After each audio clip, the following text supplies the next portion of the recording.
araw mga idol, mga bossing. So sa nakikita ninyo mayroon tayong speaker dito na D15. So dinala ito ng customer natin dito dahil nagpapa-assemble sila. So ito yung box niya. So L14 pa rin. So ito ay Kibler professional na 15 inches.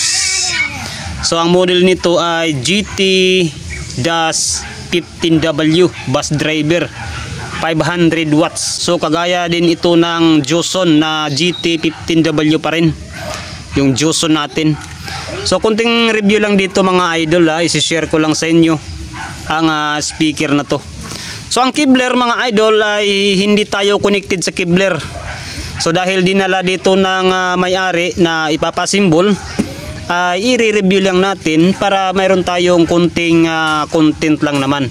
Kibler! Kibler! So i-review lang natin mga idol ito. Kahit na anong mangyari sa atin, content lang naman ito sa atin mga idol. So wala na tayong magagawa kung anong mangyayari dito sa Kibler na ito. Bahala na kayo mga idol kung bumili kayo sa Kibler or sinong pipiliin ninyo. Wala namang problema dahil malaya naman tayong pumili. Dahil we are living in the beauty of democracy mga idol. So titingnan lang muna natin mga idol itong butas niya yan yung magnet niya.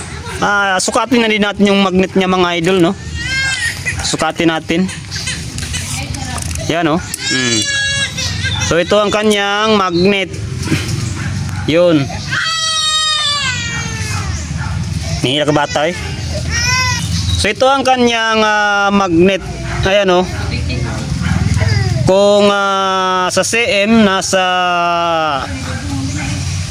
16 cm, kung sa inches naman 6 and a half or 6 and 3/4 1/4. Ayan So yan ang kanyang magnet. So yung kapal-kapal niya manipis lang to. Yan 1 inch lang, 1 inch. So sakto to pang bahay lang mga idol. So bus driver ito mga idol So yan ang kanyang kabitan ng speaker. So titingnan natin yung kanyang spider. Yan yan. Well makapal naman siya yan. So ito ang kanyang harapan. Yan. So kagaya din siya ng Joson natin na GT15W. Yan. Parang wala silang pagkakaiba. So parehang-pareha sila. Ang pagkakaiba lang nila ay ito ay may nakalagay na yung ito sign ng Kibler to. Nakalagay dito Swiss Tech. Yan. So mayroon siyang screen yan. Gagawin natin siyang pang sub. Lalagay natin siya sa L14. Ayan. So yan lang, ganyan lang kadali mga idol. Dahil yung isa nito ay nasa may-ari pa. So hindi pa dinala dito. So ito lang dahil sinusukatan ko yung butas niya.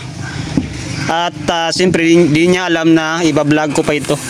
So maraming salamat mga idol. At least nagkaroon tayo ng kunting idea para sa speaker na to.